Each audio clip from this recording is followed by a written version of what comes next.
Okay, everyone, so you've had a chance to think about the situation, to analyze it, and then to consider it from different perspectives. So those are two parts to the process.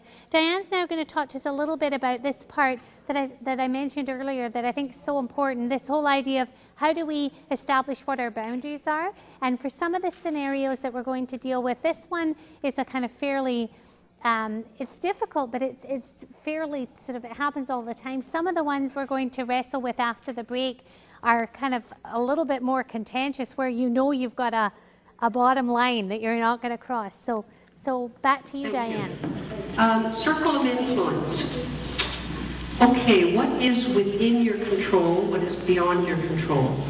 I guess, you know, what I'd like to say to kick off the discussion about this a little bit is, I think it's really, really critical that all of us do some introspective kind of thinking in terms of what do we believe ourselves? What is our belief system about people, about the world? It's really important for us to be in touch with that. And most people, it's a fluid thing, you know, it's not something that is static and never changes.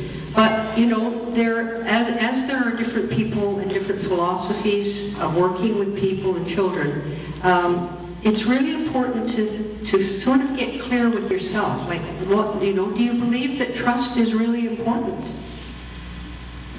You know, it's a good question. Do you believe that you need to bring people into a circle of collaboration or just compliance? And it's really easy to say and very hard to do, you know, because I know myself, I've had a real journey in terms of my belief systems around working with children and working with adults. Because, you know, my age group grew up with compliance. You just did what you were told, and that was the end of it. And so if you come to a place in life where you don't believe that anymore, you've got to really start to challenge yourself. And when things are going well, it's kind of easy to do, but when somebody pushes your buttons, it's not that easy. It's really easy to revert back to the old stuff that you know, right? Tried and true, but not necessarily that successful. So I really encourage you to, in the work that you do a lot of reading. You know, think about this kind of join-up idea. Think about all kinds of different things. Are people in here familiar with something called solution-focused thinking? Nobody's heard of that? That's another, you know, you can look that up online as well, and you get some really interesting reading material around that. And that again, you know, talks about not focusing on problems and people, but focus on solutions. And that really helps me when I get bogged down and, you know, we've got that tendency to kind of go after the person. Start thinking about, what do I want this outcome to be? What would I like to see here? And start focusing on strengths and solutions. And it works marvelously well with people, because nobody and no children want to see themselves as being problems. Okay?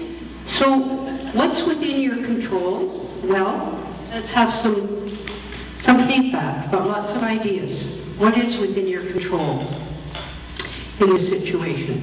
How you react. You're in control of how you react, not the other people. Right, how you react. You're responsible for the way that you respond, right? Okay, what else? What else can you control in this situation that we've been talking about?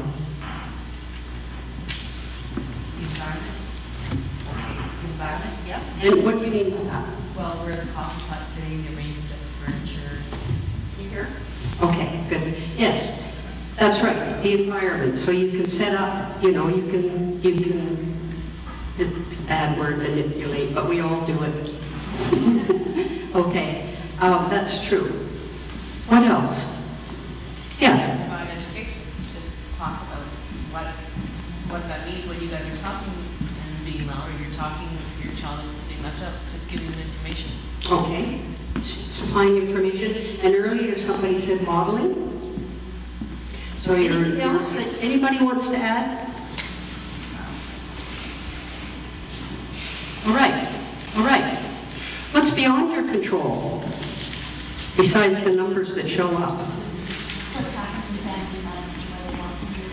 Yes, what's happened in people's lives before they walk through your door, right? And you're dealing, obviously, with lots of different cultures, right? Okay. What else?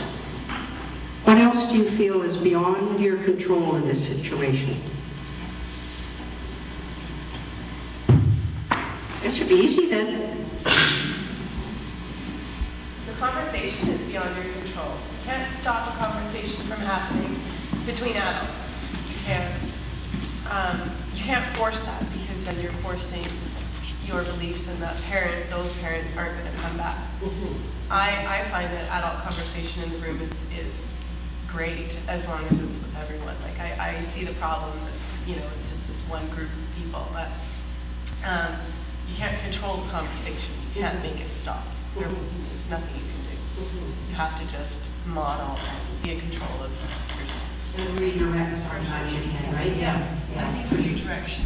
Yeah. Because I know sometimes I've had to do that. Just come and be part of it and just kind of turn it a different way when it's a little bit getting away from my comfort zone. Yes, for sure. And I think Fiona said something earlier.